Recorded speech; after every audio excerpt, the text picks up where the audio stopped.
So Bryan Cranston and Aaron Paul have their own liquor company. I was literally thinking about entrepreneurs that start alcohol companies today. For one, because I saw that Rob McElhenney and the It's Always Sunny in Philadelphia guys started a whiskey company. And Makes I just sense. like I can see why people who like to drink and have a platform already would jump into it, like The Rock, like Kendall Jenner. But it just seems so uh, like how do you differentiate yourself from other people, from other products? I don't think the taste is ever that different in alcohols. And then I was Yeah. just talking with someone who's a friend of a friend. He created this tequila company out here, him and a buddy, and it's popping off. Really? Yeah, it's been big for a while. Do they have some kind of angle or what? So it's called Los Cientos Tequila, I've which doesn't. heard of that. Yeah, It's and massive. it's pretty massive. And like I was seeing it around for a while, and Leland's friend, Nick Lenny, who's my buddy, was just saying, he's like, dude, I'm best friends with the guy that runs that. And I'm like, oh yeah, sure, sure. And then we ran into him last weekend, and the guy, like, he's just like one of the boys. Like, I guess I'd met him before probably, and he's just like, we are catching up about it. And he's like, dude, he worked in VC before, venture capital, Yeah. partner on it, literally just makes Instagram companies giant. And like he's worked on a couple that have turned into like multi-million followers. And I'm like, well, that's quite the skill. And yeah, so it sounds like quite the character. And then yeah, they just made this thing like huge, but he did say like they're not profitable yet by any means. And they had to raise a Oh lot of shit. money. And I I know the asked, name. what? So just like the fact that I know the name and I'm not even a huge liquor guy and they're Right. still not turning profit is crazy. I think it's just because, The well, for spend is so you high. know how like in yeah, the expenses and stuff, and it's expected that it's going to take a while, and they just build a business model that ideally, there's like a certain amount of years that it'll make money. But like the guy is so experienced, he knows so much, and he's part of a success, even though the result isn't financially successful yet. But like I'm sure it is. I'm sure they have it charted out and it's cool. I just looked at my value mentality earnings for the last like year and a half and on Shopify. And I'm like, whoa, we've made some money. Yeah, pretty good. I For mean, year one of a clothing company. right. It like we started like a year and a half ago and officially launched. And I wouldn't share your specific earnings, bro. well, yeah, actually, look, I mean, if you're on Shark Tank, I would, but Yeah, each quarter we've dropped like made, just on Shopify a certain amount of money. And to the point where I'm like, whoa, that's someone's fucking, that's money. Like we got cash flow, bro. We got cash flow, inflow, outflow. So like I'm just looking at that like balance sheets are right. balance sheets are there. Like, the numbers are up, they're down, left and right, they're going all around. So I don't know. It was kind of cool to see that. I'm just like, fuck, I'm running it. And it's legit in addition to my other stuff going on. It's not like I just started something on the side haphazardly. Like we got real moves here, Yeah. which is a little bit more like proof that I'm really in the process versus just talking about it, thinking about it. Yeah, dude, keep running it. It's Yeah. a lot of people don't even want to start an endeavor. Like there are people who are listening now who haven't they've had this idea for a long time, but like don't have the confidence or don't fully believe like this would amount to something. And I think back to like 3 years ago, you were just talking about value mentality. You were always hyped on it. But at that point, it was just an idea. So it's like, what bridged that gap for you? Did you always know it'd be the successful thing, or were you just like, let me try something out? Well, first of all, I've been thinking about recently, I'm the least psyched about it that I've ever been. So it's most profit, least stoked. I wouldn't be surprised if that was the situation because we know that that's how things happen. But I mean, I just discovered that last night. But before that, I was just like, I hadn't really thought about the numbers. And I was just thinking, like, despite where we're at, it just, we just have our woes. And like, I feel like it's tough to get out of this situation that we're in. And, we're in a good situation, but for some reason, I was just feeling the blues about it. And, was I always psyched about it? I mean, I look back at certain moments, I'm like, how was I so hopeful about it? Mhm. I guess I didn't know what I didn't know. Yeah, and that's a good thing too. Well, like I just heard someone bring up a couple days ago, like they're thinking, like, oh, I got this little clothing company, this idea that my friend's gonna come on and help me with it. I'm just like, wish you luck. Yeah, bro. Cause man, you've been on the other side. And it's like I can relate to when I made my first short and I thought that I make like 5 of these and a studio will like pick one up and then I get to direct a studio feature. I think part of the reason we have these blinders on where we're not able to see like how things will pan out is we would probably never do the thing. Like if I knew at this point what it took even to get to this point, I don't know if I would have. No, I definitely wouldn't have been as aggressive. I think it helps having that ignorance. No, I just heard Joseph Fiennes, Ray Fiennes' brother, on a podcast. Is He's he a an actor? he's also an iconic actor, actually. He starred in big Hollywood movies, Shakespeare in Love.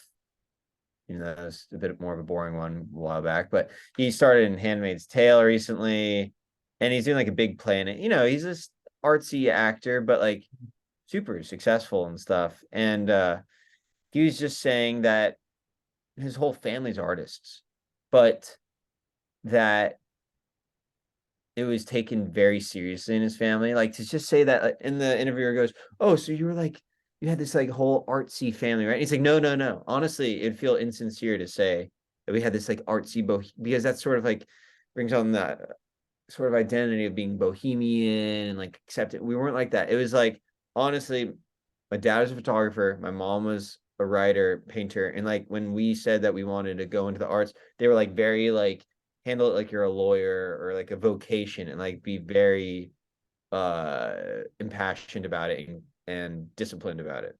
Mm-hmm. And I did see a bit of that in England, I will say in general. It was a lot of like highly academic, successful people that maybe they went to law school and then they're like, you know what, my real passion, I'm going to give acting a go. And then they go into acting and for the most part, I mean, it's not like they were all just like, oh, well, they were like lawyer actors. It's like, but some of them, they definitely were like no nonsense, like just super commonsensical, smart, straightforward, not artsy fartsy, even though they might have done theater and stuff. So the Anyway, family comes across as that kind of bohemian, like doesn't, you know, really give a fuck and kind of like experiments and shit. But in reality, they're workhorses. They fucking grind. I don't even know if they come off that way. It was just more that like his brother Ray Fiennes happens to be one of the biggest like classical theater actors, Shakespeare. Yeah. They have another brother that's like a opera singer. They're all in the arts. And it was just kind of cool to hear the one say that. Like, he's like, well, the arts might happen to be like our chosen profession, but like we still handle it as a profession. Mm-hmm. Yeah. Very I dig that.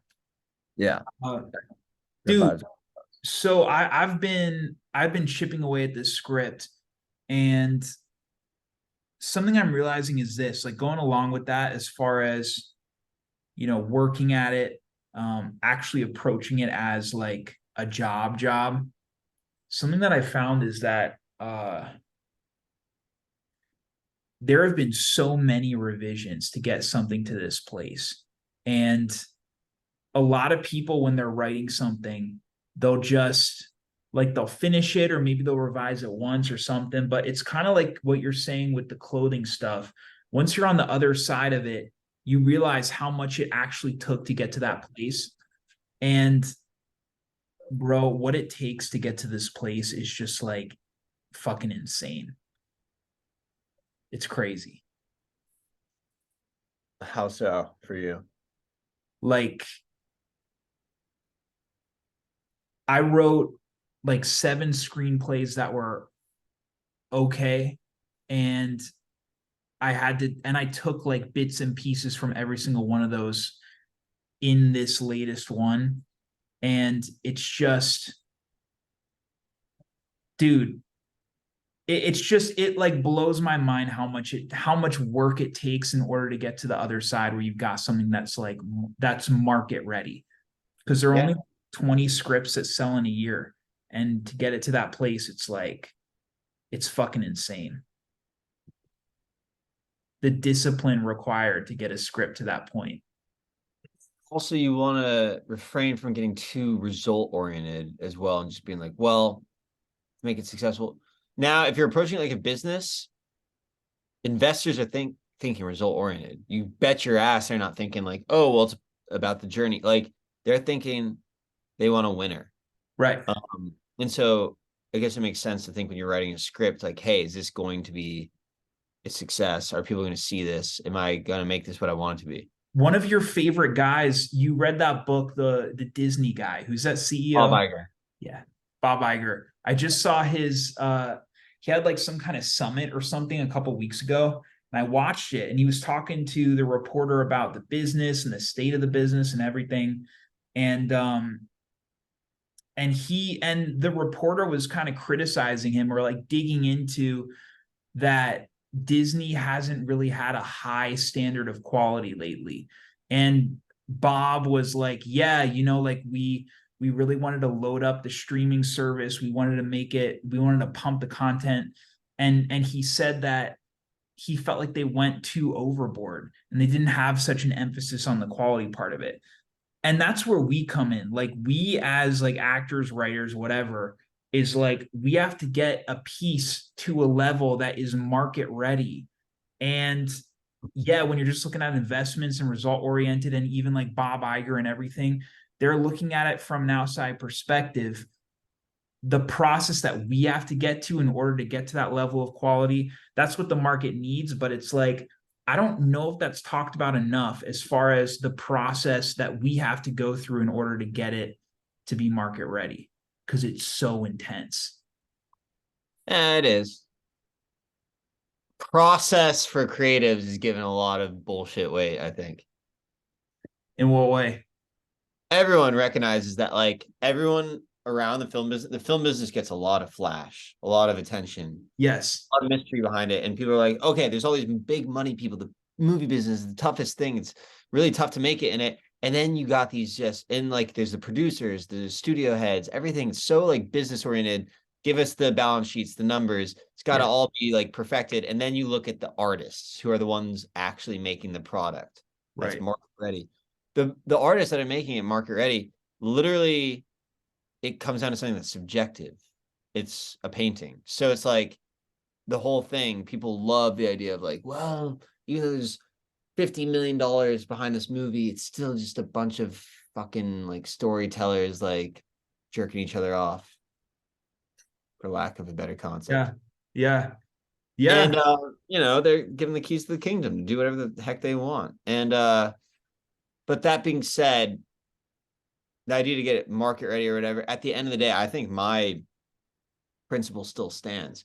How do I bring this vision to life in the best possible way? If it's a drama, make it the realest it could be and Mhm. play the best, like make it the most amusing, interesting, entertaining. If it's a Mhm. comedy, how do I make the funniest? If it's a scary movie, how do I make it the scariest? Mhm. And I everything. think I want to hear if you feel this way, because this is kind of a shift that I'm learning where it's like I would have people give me notes on something that maybe I'd done like one revision on or none. It was like a first draft or something. And if I got some kind of negative criticism, I would judge the entire thing as like, this isn't good enough.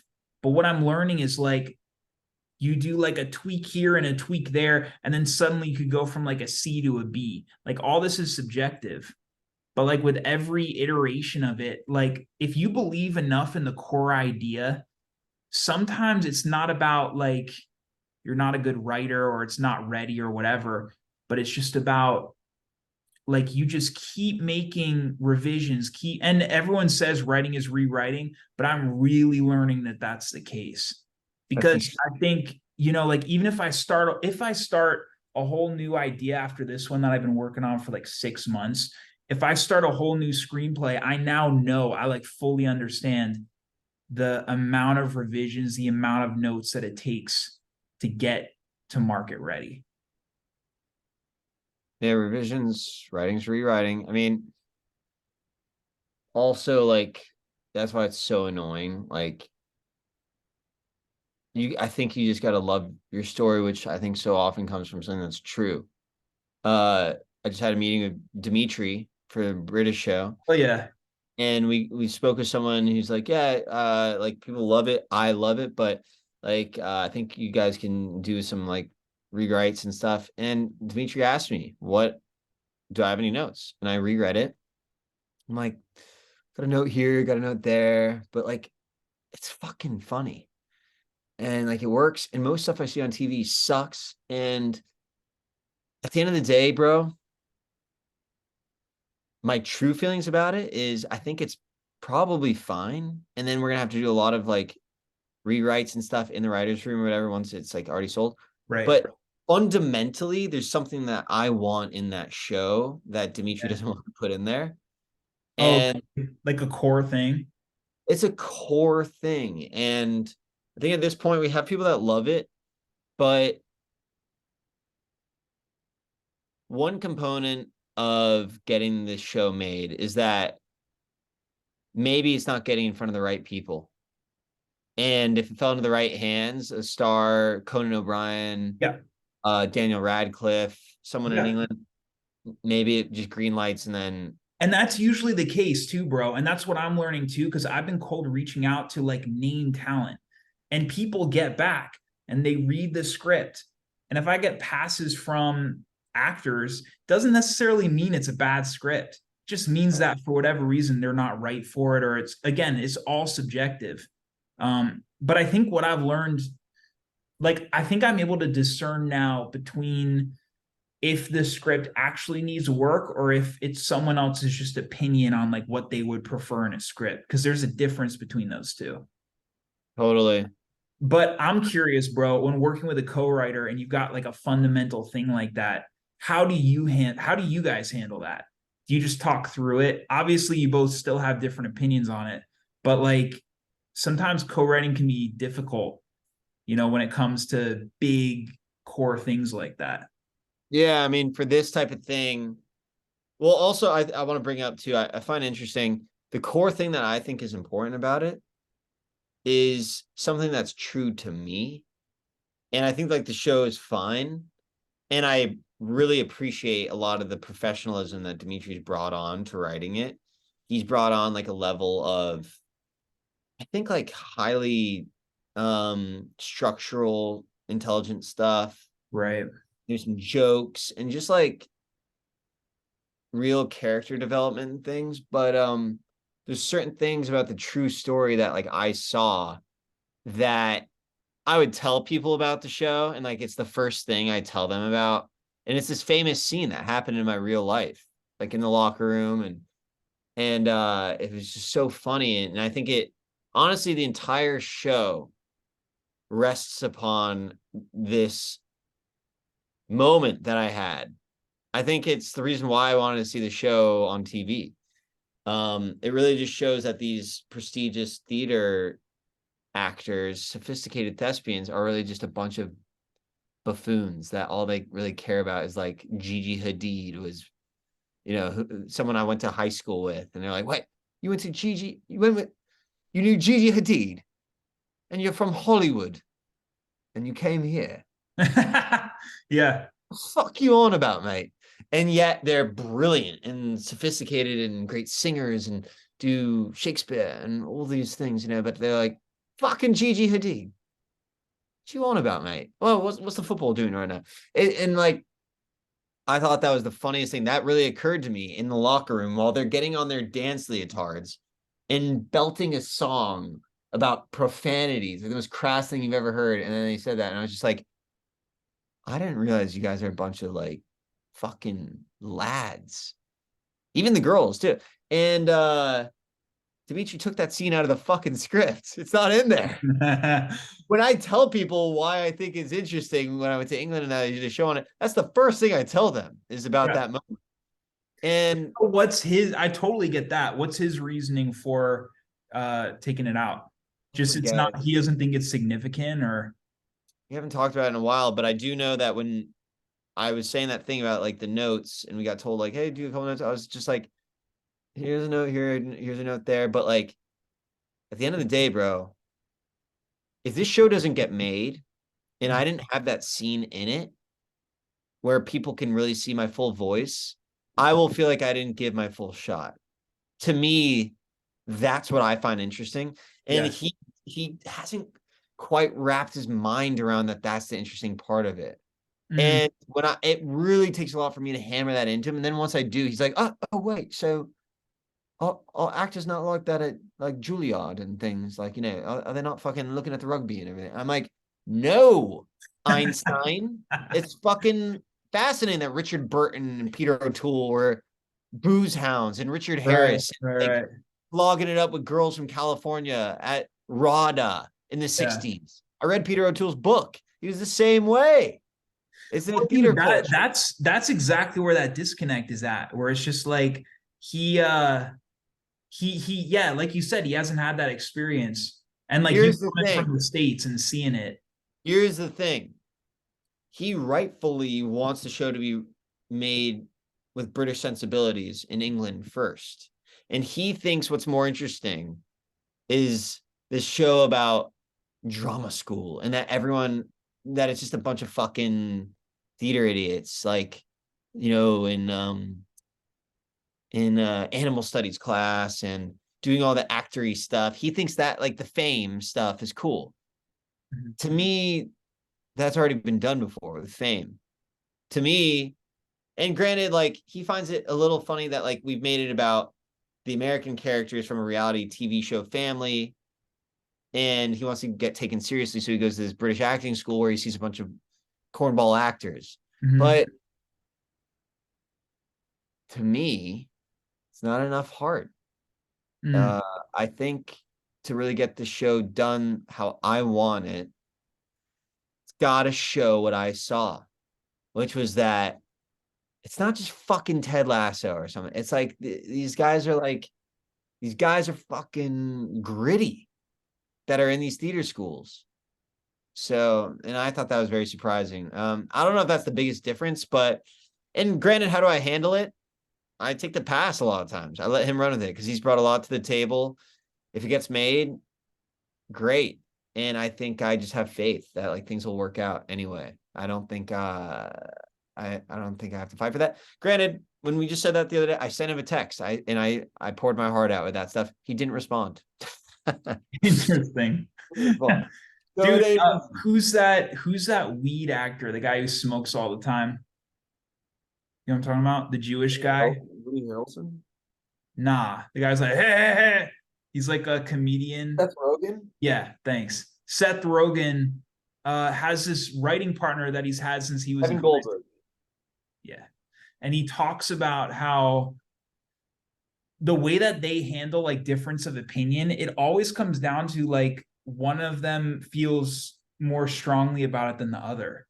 And so when they're like, they like always talk everything out.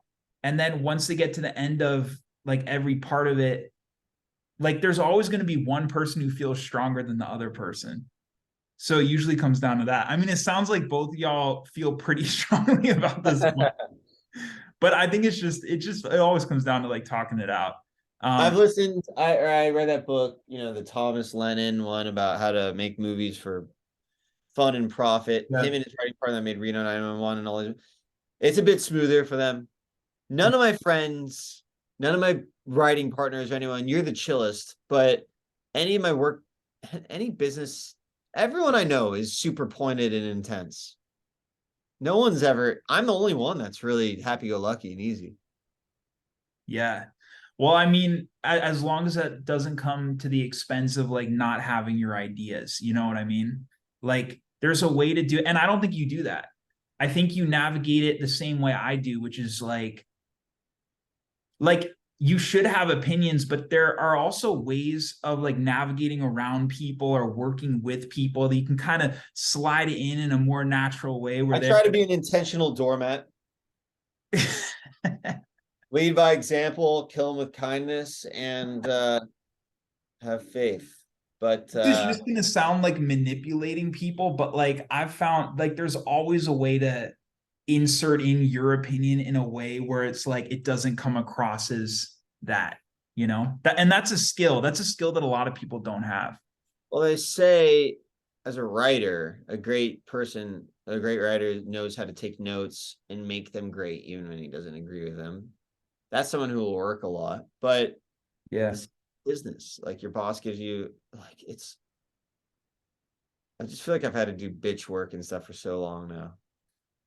I'm Welcome tired. to Hollywood. Welcome to Hollywood.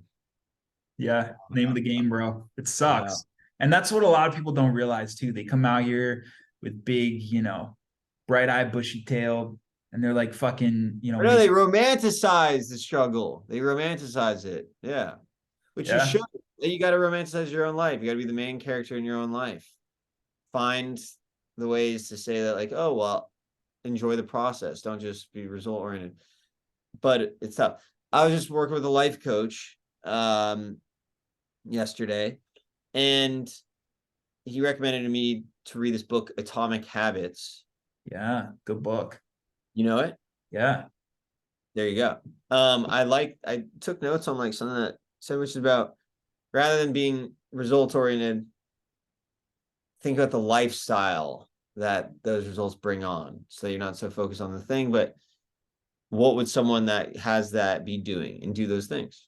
Type, Mm. and it's already stuff that we all know, but it's kind of a nice reframing as well. So like, what did I think about that? I don't know. No, I like that. And yeah, bro, also thinking about like the actions that your future self would be proud of that you took, you know? All that we're doing, all that discipline is just like setting your future self up for success. It's like I don't Yeah. want to fucking get up at 4:30. Like I don't want to, dude, my least favorite thing in the world are revisions on my scripts. If I could just do first drafts and that could be the end, I would be fucking stoked. But like the only reason why I'm doing these fucking revisions is so my future self is like, fuck yeah, you did these revisions. That's all it Yeah. is. I know you never want to do it in the moment, right? Yeah. It's like you just got to keep on putting in that time.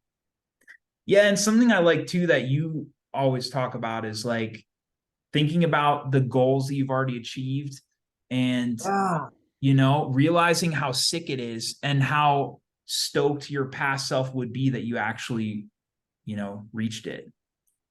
Man, I feel like I've been hitting that so hard lately of like trying to psych myself up with wins I've had and what that felt like at that time, where I was coming from, why that win was such a big thing. Trying to remind myself to appreciate the position I'm in. Yeah, it's huge. Just being thankful. Because those are like tools that maybe in the past I didn't really know how to utilize. Yeah. Yeah. Yeah. How are your auditions? Thanks for asking. Um, the Marvel one, Marvel TV show. I think I had some dummy sides, but it was like a monologue of me being an 80s superhero on TV. They're watching me on TV. I'm in spandex and stuff, and I'm like talking about how the world is gonna blow up in 30 seconds, but that I've seen the darkness. Mm. That type of thing. Uh eh. What are your conversations with your reps like? Do you have like regular check-ins or is it mostly just them sending you stuff? And do they comment on your self tapes? This point it's literally just them sending me auditions. Interesting. And me saying like thank you and stuff. I don't think it would help to like check in. Do you? I need to book something or something's gonna change. Yeah. Like, there's not much to talk about, bro. Yeah. It's a 1 or 0 game. It's a little Get bit. it or you don't. Some people have different relationships with their reps. Like for me, my reps have families. They have pretty good lives. Like, yeah, I can drop in. Manager and the agent, right? Yeah. Even with manager, because you hear like, dude, what the fuck do I know? Like I'm almost there, but I've never had reps. So manager wise, are you talking about, did you ever talk about like the scope of your career or what you could be doing? Or is it mostly just auditions? She knows what I want. Yeah. She's yes. When I first got with her, for sure, she was strategizing with me about like everything, and she helped me get a commercial agent. That's huge. Have Yeah, you booked any of those? have I booked any of them? Yeah. Because commercials are, I mean, I hear they're like the most lucrative. You do like a day and it's 10K or something. Took me way too long to get a commercial rep. I guess I came in right when they say that like young, like leading men, white guys were not in vogue at all. Um, so I don't want to blame it just on that or anything. I mean, even if there's still a lot of us, so it's tough to get one of these things over someone else. But I auditioned for a few like I think they're literally Taco Bell commercials and stuff. Self tapes. But okay, so the Marvel commercial is fine. I auditioned for something else big, I thought.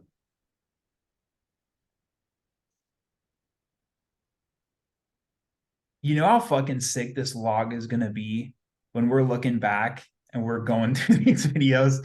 We're like, fucking hell. I Talk agree. about your past wins and like appreciating it. This is a real-time log of this shit. It is. It is. I was just listening to something today about podcasts, by the way. They were saying it was like a market economics thing. They're saying the podcast boom is over. A lot of these companies are now taking money out of podcasts because they put so much in. Yeah. And some of these podcasts just failed. Mm-hmm. And they just like they put money in the wrong places. However, they think that and they're saying it's funny how like the radio industry has been like overhauled, but people still are passionate about radio and it's still a Turn on big. FM. Yeah, I love FM. I love Sirius radio, but and AM. But um Damn. That's a hot and take. talk radio. My dad got me on it. But they say there's gonna be a second podcast boom and we'll be ready for it. Bro, we got them stacked.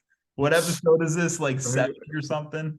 Dude, we're gonna be in the I don't middle know. of that lag time between the first boom and the second because they say audiences aren't going away. People love podcasts, and it did make me think like we just need to find our audience. I'll tell you how we're going to find our audience. As soon, the moment that one of us hits first, Yeah, artists are going to flock to this shit because they'll want to see the progression. So the most episodes. what, dude? A million episodes. Yeah, right. We'll be like 80. The most hilarious thing is like we're gonna go from what like 50 views a video or something to maybe 20 to fucking dude, it's gonna skyrocket like all at once. That's gonna be the wildest moment. I think that's how it happened for Sebastian Maniscalco, the comedian. He Yeah. had a podcast for years. I really give him credit. He acts like this like old school, like, oh, I'm not good with technology, yeah. But then he had a podcast for years at the very beginning, and then he got famous, and it's like he had that huge stream of income. Wow, dude. He had that backlog. Yep. And look, the threshold to get into podcasts is really low, which is why it was perfect for us. But I Mhm. think we genuinely have a great product. It's not like we were some people that were like, We just love to talk, so we're just gonna keep talking. That's like 90% of them. Which is fine. Whatever. I think my big rule is like if you have fun, then might as well do it. But uh we genuinely have something to offer. And we're gonna get to the point too, as we get big, where we're gonna have like the legit studio, like all that shit. Like I'm envisioning all that shit, That bro. would be so Once we can fun. go mobile, we can visit guests. It's gonna be huge. Might need to get better at the Instagram now. I've been thinking about for a while, like how we can make the Instagram visceral and something that people want to flock to anyway. Maybe ask that dude for pointers who got like the millions of followers. Good idea. That's a very good point. Yeah, they're in our orbit, bro. My boy. I love that we just ripped this 2 in 1 week. Another one. Always a pleasure, my guy. You too, brother. All right. See you next week. See you next week. Have a great night. Bye. Peace.